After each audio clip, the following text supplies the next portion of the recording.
this is a lesson to teams. When you don't kill the game in the first half, there's no telling what happens in the second half.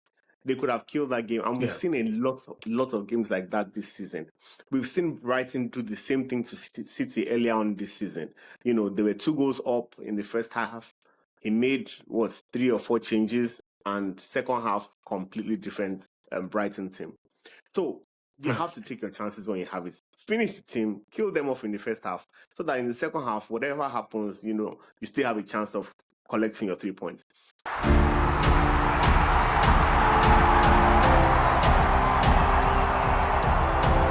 Okay, guys. So we're back again. I can't believe it's match week 24 already. So the Premier League is almost, well, I don't want to say done and dusted, but I know Sukkie has some perspective on that, which we'll get to towards the end of the conversation today.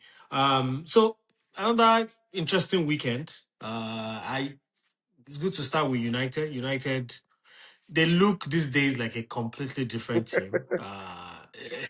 If I didn't know this before, the manager of a team alone determines how the team plays generally. Yeah, I mean, it is so important. It's like a different team under this guy. So we'll get to it. I mean, they lost the lead, but they still got the 3 points. And it seems like they are evil twin. Chelsea did the opposite, but achieved the same result, 3-2. So we'll get there as well. So I don't know what's going on in this league. So let's get right into it. We want to talk about United, Fulham. We want to talk about Chelsea, West Ham. I want to quickly touch on Tottenham City, which I thought was an interesting game of 2 different halves yesterday. yeah, So I mean, United, Fulham, I think is best for you to start. Like I said, looks like a different team altogether. They were blowing Fulham away up until that penalty incident, which seemed yeah. to change the game a little bit. Um, Fulham got into I it. think before the They penalty, I think Yeah, when they had the disallowed goal, you know, they had a goal that was yeah, marginally disallowed. I think yes. at that point, the belief came Chukwueze in was offside, marginally offside. Yeah, offside. Yeah. marginally. Yeah. So I think at that point, Fulham really took the game to United at that point, and it paid off. You know, um, I would say I definitely noticed that once Casemiro came off that midfield, you know, it was a bit. There was more space for them to maneuver in that midfield. Once Casemiro came out and Mm. Ugarte replaced him. Um, Fulham is never an easy team to play against. You know, Fulham is not an easy by any stretch of your imagination. They've been playing really well this season. I mean, I think they're 7th or 8th in the table right now. I think that they have 34 points, I think. But all in all, I think like I've been saying, I don't want to say United is back until the run of games that I committed to 4 games, and we have one more game in that commitment for me to see how we play in all 4 games, for me to determine, okay, is this just a new manager bounce or is United back to playing good football again? Yesterday, I think United again delivered good football. Kobe Mino was very efficient yesterday, did his job. One thing I notice now is Ahmad is not really attacking anymore. Not as much as he was in previous games. He's playing a more, you know, a more. I, I don't know how to describe the role I'm seeing him playing right now on that right wing, but he's more. He doesn't take as many risks as he used to. Uh, I don't really know why that is so, but is working out for the team. I'm very happy with how United is right now, I must say. Looking forward to the Spurs game. Spurs, I was kind of should Spurs win No, on before we go to the sports game, on United, I just wanted to add to what you're saying. Of course, there's a bit of manager bounce there. I think it's normal if a yeah new guy comes in, the guys are putting extra effort. effort, Yeah, and it tells on the field of play. But I also think that this guy is using the players to their strength. I think it's kind of obvious. You see, Bruno Fernandes is playing a number 10 role now, which is his natural role. That role, yeah. I don't know what the experiment was with Amorim. I see Kobe Menu coming in as a number 8. He's Yes, doing yeah, box to box thing. He's disrupting yeah. play. He's playing well. And you see Casemiro in his traditional number 6 role, Six role, yeah. right? Sitting right in front of the defense and protecting it. And you see that, to your point about Ahmad is not a wing back. He kept Mm. forcing him to play a wing back Yeah, position. This guy's an attacker.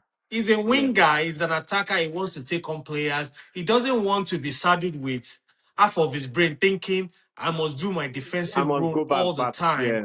Mm. Yeah, so I think that these guys are now in their more natural roles and they seem to be enjoying their game and it's there for everyone to see. And I'm Yeah. sure you guys who are supporting the team are so excited about it at this point. I I mean, think he has found a system what's that there not works to for be the excited about? I think he has found a system that works for the players Yeah, versus forcing the players to fit a system. yeah. So I think that's what the big difference is here. Um, Using the players to their strength, like you said, and again, like I said, we have a few more games to go. Let's see how we keep playing. Let's see how we keep progressing. Of course, we'll keep taking the wins. I mean, you would hope for a clean sheet against Fulham, but hey, let me not be too too excited. They Fulham is a good Premier League side, Oh so yeah, oh yeah, oh yeah, you can't even underrate yeah, them. yeah. To the Chelsea West Ham game, you know, I'm always telling you about Chelsea and the lineup and how that means a lot. When I saw the lineup on Saturday, I was like, I was like, I was like, is this pride or what is this guy really trying to do? The first thing I said But was that pride. Like this is what Maresca used to do. yeah, no. I mean, I would have if it was Maresca, I would have concluded that it was pride. But we have to remember that like I said in my post-match analysis of that game that to me, Chelsea has first 13 players that are really good and are Premier League standard, Champions League standard. But outside of those 12, 13 players, the quality drops very, very Significantly. significantly. Yeah. And if you bring too many of those squad players into the starting 11, you are going to see what we saw on Saturday. And I guess the reason why he did that was Napoli on Wednesday, there was a lot of energy in that game. There was a lot of trying to win that match, and he just needed to rest a few players. And we saw the result of it. 2 goals to West Ham that had done nothing away from their home stadium all season. And I was Yeah. just like, what are we saying here? But but that second half was phenomenal. He removed Not all the just weak links. because yeah, he did that He immediately. He removed did that immediately. immediately. Immediately, yeah. There was no sentiment. But I mean, it's one thing for the coach to react. It's another thing for the players on the field to react. And that was what I admired a lot. The players on the field reacted, and you notice that when the game was 2-2, they didn't Yeah. settle for a draw. They They didn't. wanted to They win wanted to that game. win. They They wanted to wanted win, yeah. those 3 points, They wanted and they 3 points, got yeah. it, which is Yeah. great. I like that mentality. I hope we see that for the rest of this season. But I mean, it was very encouraging. Yeah. Very, very. I mean, I would say that when I watched the first half, I was looking at West Ham like, okay, wait, is this West Ham? But really, it was what was going on with Chelsea. It's a game of two halves. One of those games that was a game of two Yeah. halves. I Yeah. when I Yeah. started watching that game, I was seeing that Badiashile was being paid with a Chempong. I saw okay. I'm not saying Gittins is a bad player. He got injured and he left. He came out, but I was seeing in your midfield, I'm like, wait, where are all the players that I'm expecting to see in this? There was no João Pedro. I'm like, what's going on? There was no Rhys James, and there was There was no no Jones. Cucurella. I'm like, what's going on? They are going to run. Oh, I'll Yeah, outrun you yeah, guys. yeah. And I was talking to a friend of mine, and I said, you know what? The minute Cucurella comes into this game, I think it was Jared. Was it Jared? No, it was that Somerville.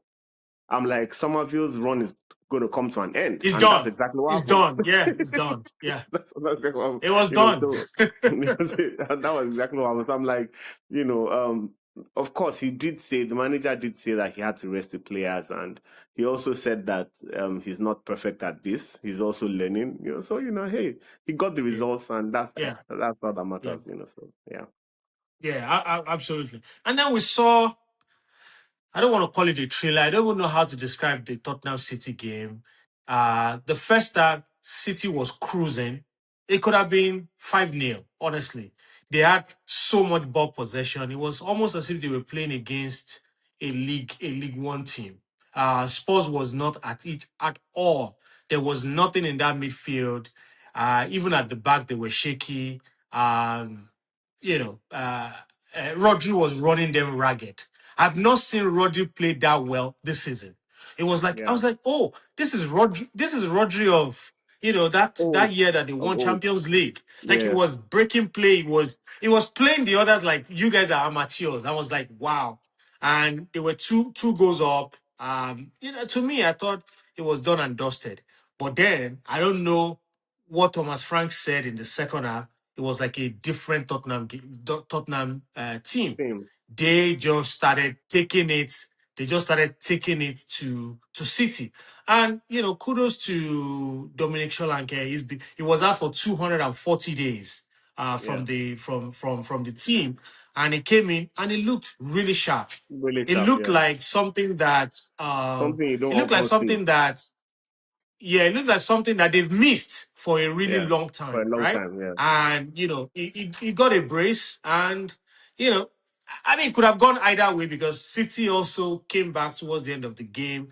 They could have scored a winner. Tottenham could have scored the winner as well. So at the end of the day, I thought 2-2 was, draw was A fair a result, true yes. reflection of the game. Yes, a game of two halves. But I think City did a major damage to their title race yesterday. They needed those 3 points to put Arsenal on their toes. They didn't do it. Arsenal now 6 points. I'm not sure where we go from here from a City perspective. I think they did a lot of damage yesterday. Yeah, so I mean, first of all, talking about that game yesterday, um, this this is a lesson to teams. When you don't kill the game in the first half, there's no telling what happens in the second half. They could have killed that game, and we've Yeah. seen a lot of games like that this season. We've seen Brighton do the same thing to City earlier on this season. There were 2 goals up in the first half. He made 3 or 4 changes, and second half completely different Brighton team. So you have to take your chances when you have it. Finish the team, kill them off in the first half, so that in the second half, whatever happens, you still have a chance of collecting your 3 points. Now to the title race. I think honestly, I did an analysis of the top 6 teams, and it's going Yeah. to be hard for us now not to win this. Not to win this. It's Mhm. going to be really, really, really hard because when you look at the run of games Arsenal have remaining for the season and what um, Aston Villa and City. City have, unless Arsenal suffer major injuries, you know, because they have a good squad depth, I don't see how they're not going to win this title. I just don't see how. I know I was going to wait till end of February, but City have done us no favors or done themselves no favors. Aston Villa have not done any favors for themselves either. So they've just let Arsenal almost start. I mean, they are starting to run away with it now. City have a very difficult game. I think they are playing Liverpool next. So City Yeah, plays City. Liverpool. They're Yeah, going. They're going to so Anfield next, and that's a tough game. by the time they play, Arsenal would have played Sunderland at the Emirates, so it could be Yeah, 9 points before it that could be game. 9 points And before that game. And yeah, yeah. so it's just when you look at the run of games that So, City have, they have so some will you tough call games. this? will you call this, a three-horse race that it has been? Or it's just Arsenal against Arsenal? Or would you even say it's a five horse race with maybe United and Chelsea in it? Which, I mean, where do you think, what's the I, fair I, assessment at this point? fair assessment, three horse race. I wouldn't say five. I wouldn't say five Okay. because I think we have Arsenal. Man, you have 41 points. Um, Chelsea have 40 points, and Arsenal have 53 points. I don't see how Arsenal is losing 4 games this season. When you look at the games they have remaining, Oh, but I mean, but, against but in your analysis as well, Arsenal still has to play two of City, those, yes, two City and Chelsea. Two City and of those. Chelsea, I don't yes, know if they still have to pay. Yeah, they pay Aston Villa home and away, so they still have to pay City and Chelsea, which Chelsea, could be yes, tough games. yeah. Yes, and I mean, if you don't take maximum point in those two games, it will open the door, for competitors to come in and and still challenge you. So, I mean, I wouldn't say it is wrapped up already, but I agree with It's you that not it's for going to sure. be a It's still that's what I stretch. said. Still a three horse race. I still think it's a three horse race. I'm just saying to bring in United and Chelsea Yeah, into but that if you mix. say it's three horse, if you say it's three horse race, Aston Villa and City are 46. United is at 41. What's the difference? One game and then you are neck and neck. I'm not. I See, get what and you're that's why I saying, say but it's still 12 maybe points. realistically, it's just Arsenal out there, and the rest of the league are just jostling for it. That's what I Now, think. what I know for a fact is that positions 2 to 5 is open. That one I can tell you is open. No, 2 to 6, 2 to 6. 2 to 6. Okay, all the European sports. Okay, 2 to 6, very open. Yeah, yeah, I was yeah, actually looking at City, Aston Villa, Man U, Chelsea, and Liverpool for those four spots because those are the Champions League yeah, spots, right? The first yeah, 5 spots. yeah, So 2 to 5, yeah, I think, is wide open for the taking. Anybody loses any yeah. game, it's a problem. The table is going to be moving very erratically. you know, Look, Liverpool plays City. If Liverpool win that game, City loses that game, Chelsea win their Is a game, prob and is it, suddenly it's a problem for City. They it's a they have to problem start watching their back. Yeah, because now, yeah. and if Man U and Chelsea win, if Chelsea wins, we know Man U will win. If Man U wins, Chelsea will win because that's what's happening this season. So if both teams win that game, all of a sudden we've dragged Man City into the race because now it's Yeah, 2 point. yeah, It's a 2 point game. yeah. So So yeah, I think it might get interesting where in the next 6 weeks, yeah. uh, the winner emerges, most likely Arsenal, and what we're left with for the rest of the season is which of Chelsea, Liverpool, United, Aston Villa. Aston Villa, and City, which team is going to miss out of that Champions League spot? That's It might just come down to that at the end of the day. Yeah. now. But if you also look at my analysis, the easiest run of games is Arsenal. The toughest run of games is Chelsea. Now that said, in terms of complexity of the teams they are playing, but in terms of just difficult games altogether, Man U have 10 difficult games back to back to back till the end of the season. When I say difficult, I'm talking about these are teams that we struggled to beat in the past. Now, would that be the story moving forward? I don't know. We have to wait to see. But we've struggled with these teams in the past. But if you look at the very complex games, Chelsea have the most complex and Arsenal have the easiest. Hmm. I mean, let's So, let's let's leave it at that. I'm yeah. sure that we'll come back to really unpack that top four Champions League spot and you know look at the fixtures that the team still Yeah, have absolutely. and predict. And predict who we think let's not will miss forget it. this. Let's not forget. Yeah. Arsenal, I mean, I know we're going to talk about it later, but just based on the Premier League table, Arsenal play Chelsea tomorrow in the EFL semi-finals, right? Yeah, Assuming, that's a good segue into the Carabao Cup yes, competition, which is what we're absolutely. going to talk about now. There are two games Assuming this week Arsenal here. win that game, assuming Arsenal win that game, now that's one less competition for Chelsea to worry about, right? Because you still have, I think you are Hmm. still in the FA Cup and you are still in the Champions League. So those would also Yeah. play a role in how the table shapes up. Who is going to take, for instance, City might decide, what, forget about Premier League, let's go for Champions League. You just don't know. You know, so the EFL Cup Yeah, is I coming mean, up yes, tomorrow. Yeah, like the guys on ESPN analyzed the same thing yesterday, and one of the things one major advantage that they handed to United is the fact that United is not in any other competition for the rest of the season, and which that's in my means analysis. that on the average, yeah, which means on the average, you guys are only playing one game a week.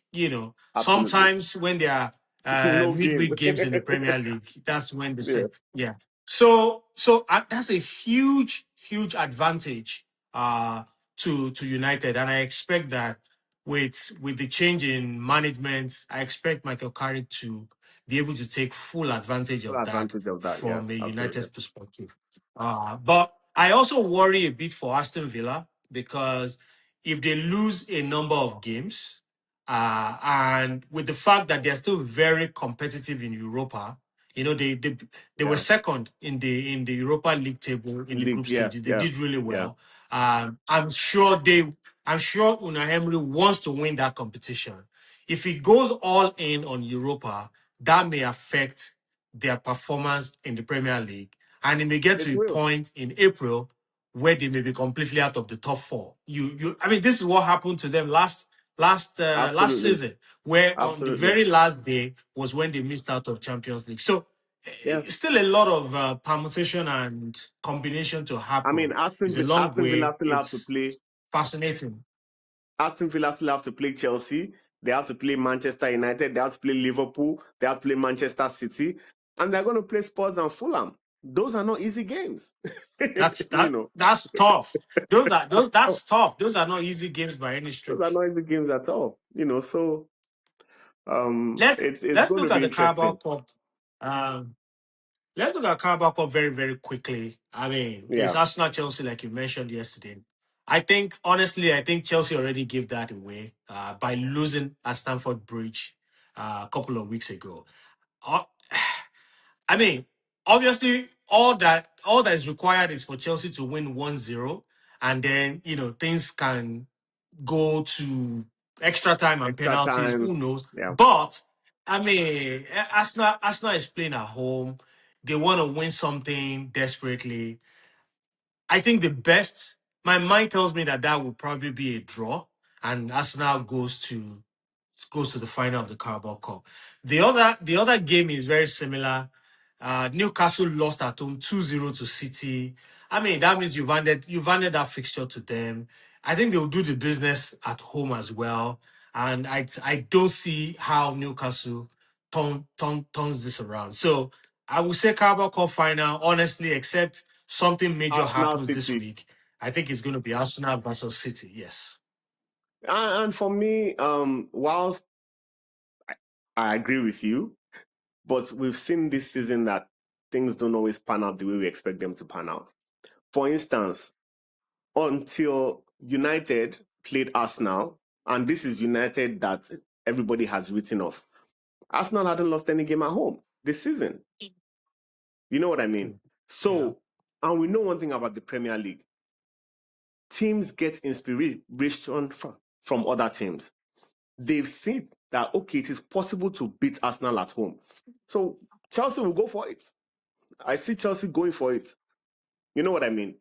Um, on the other hand, Yeah. if you think about um, City and Newcastle, Newcastle are desperate to find some kind of form. They are desperate to do something good. It might just be the turnaround for their season if they beat City. You never know. That game ends 4-2. Yeah, I mean, I so know it's I know I it's I even know think I I know agree I know with you, it's but I even I know think it's crazy, but I know it's crazy, but we've seen this is football. We've seen crazy things happen. But hey, again, yeah, but if for it's the final, two goal City will win. 2 goal margin, 2 goal margin away from home. With Newcastle, they've won 2 games out of 12 away from home. So from St. James's Park is going to be I yeah, I'm Damn optimistic near and I want to impossible. I see know. drama like I want to see drama like you, but honestly, I don't see that happening. But Yeah. if it does, this is on record. We'll come back and we'll give you credit for it. Let's And look by the at way, match the week only team that 25. hasn't lost at home this season Yeah. is still Sunderland, by the way. Only Sunderland have not Yeah. lost at home this Yeah, season. they will lose. They Oh, will it's lose. They coming. will lose. It's coming. They should enjoy It's it, but they coming. will It's lose. coming. They will lose. It's It's coming. coming. There's nothing they can do about that. Yeah. So let's look ahead. Next weekend, the big game is Liverpool versus City. Uh Last season, 2 seasons ago, for the last few seasons, this has been the marquee game of the season. You know, this is Yeah. usually, whoever wins this can win the Premier League and all that. Yeah. Yeah. Unfortunately, this year, it's neither of them really. But it's still going to be a good game. A good game, yeah, And for real. I wanted to get your thoughts. I want to get your thoughts and expectations on it first, and then I want us to do a quick combined 11 with Liverpool and City, Yeah, just to absolutely. do an assessment of the strength of the team, and then we can wrap it up. Yeah, I mean, Gay coming into that team gives them a lot of stability in the back into the City team. A lot of stability in that back. Um, Semenyo, honestly, the guy is just a phenomenal player. Was that not a no-look goal he scored against Spurs yesterday? I mean, I'm just, he's a he looked a brilliant bit. He player. looked a bit. Yeah, He looked a bit. yeah. Well, he's He's a a brilliant brilliant player player. for sure. On the flip side, I think Liverpool is coming into their own. I mean, we've been seeing Yeah, Ekitike, but now I think that guy is a really, really good striker. You know, he's playing really good football for Liverpool. He's really connecting well with Florian Wirtz now. Wirtz seems to be settling into the yeah. team. He's finding his rhythm. You know, even Kekes is playing much better now as a left back. You know, so I'm beginning to see that Liverpool team gel more. So they're not really. I don't think they're a pushover right now. City is not going to walk all over them, especially at Anfield. You know what I mean? So honestly, Yeah. I think there'll be a lot of goals in that game, but I think it's going to end up a draw. Honestly, I don't know why I think it's going to be a draw. Um, it should be a really I good I game to I watch. I I I tend to agree. I think it might end up being a high score draw. Yeah, I think on the Liverpool side, yeah, Ekitike has been phenomenal since he joined. I'm not surprised that his numbers are improving and his impact on the games have been there for everyone to see. yeah. But I think what has really worked for them is Florian Wirtz getting into form. That guy Yeah, is a phenomenal attacking player when he's playing at that level. And I yeah. think that the more he adapts into that team, the more dangerous they get. And the more dangerous Ikitike gets because that then becomes the outlet for them to Yeah, create opportunities yeah. for the striker to take For advantage of. The one thing that the one thing that continues to bother me a bit about defense, Liverpool, and I think it will bother defense, Liverpool, is their defense. defense. Their defense is not solid. Yeah, There's just something wrong about it. For example, as talented as Soberslai is, I don't think he wants to be a fullback, but he ends he up doesn't want playing to be. fullback Yeah, for half of the he doesn't season. want to be. So Yeah, that's already a problem. Konate, Van Dijk, some days they are really brilliant. Some days they look like a shadow of themselves, and those are days that they are really vulnerable. And then Yeah. lastly, I don't think Alisson Becker has been as phenomenal as he has been in the past In season. previous It seasons, looks yeah, yeah, before, yeah, before you don't think that you can ever score against him. But yeah, now you just feel like it's another Premier League goalkeeper that can that can collect at any point in yes. time, At any so to point in speak. time. So Yeah. when yeah. When you put all that together, I just don't think Liverpool are at the level that they used to be. And they might require, I don't think they did any business this window that just closed. Maybe when they do business after the Business, World they Cup should into the not do any summer, business. maybe they can begin to. Yeah, sorry? I'm saying they should not do any business. Yeah, no, I don't think they didn't do any business. The window is closed already anyway, so I don't think they Hmm. did any business. I think they missed out not getting McGay, who has now gone to City. Maybe they will see what they missed by not doing that deal when Yeah. they were supposed to do it. But hey, it is what it is. I join you. I predict a score draw, and that is more points dropped, and that is more gap for Arsenal to rest on and celebrate being closer to the Premier League title. It is what it is. Assuming Arsenal beats Sunderland. They are playing at home. It's more likely than not that Arsenal Yeah, will win. they will. They'll do the Yeah, business. yeah, yeah.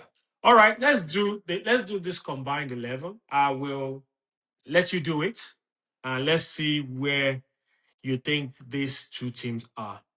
In goal, Allison or Donnarumma? We just talked about Allison, so I'll go with Donnarumma. Donnarumma, okay. Right back, Soberslai or Mateus Nunes? I think they're both brilliant players, but honestly, Szoboszlai is on a higher level than Matheus Nunes. In my own opinion, I'll go with Szoboszlai. Soberslai. Kirkers or Entnori?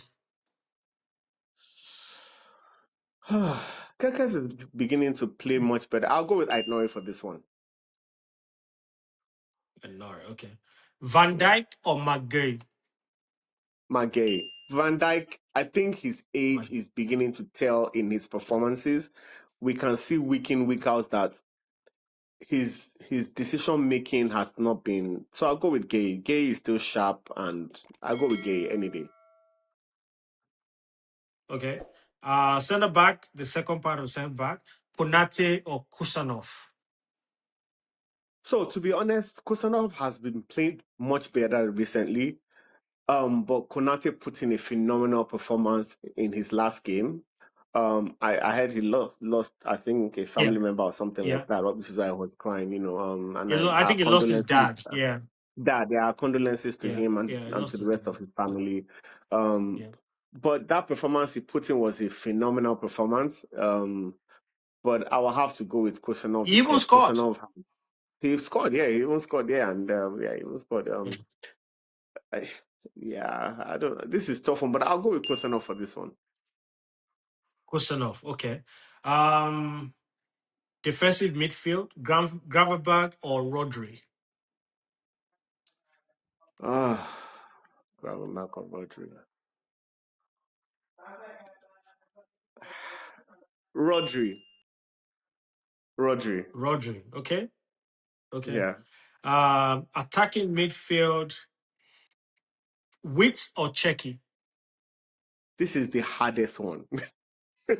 This for me is the hardest one. This is Who will difficult. you take?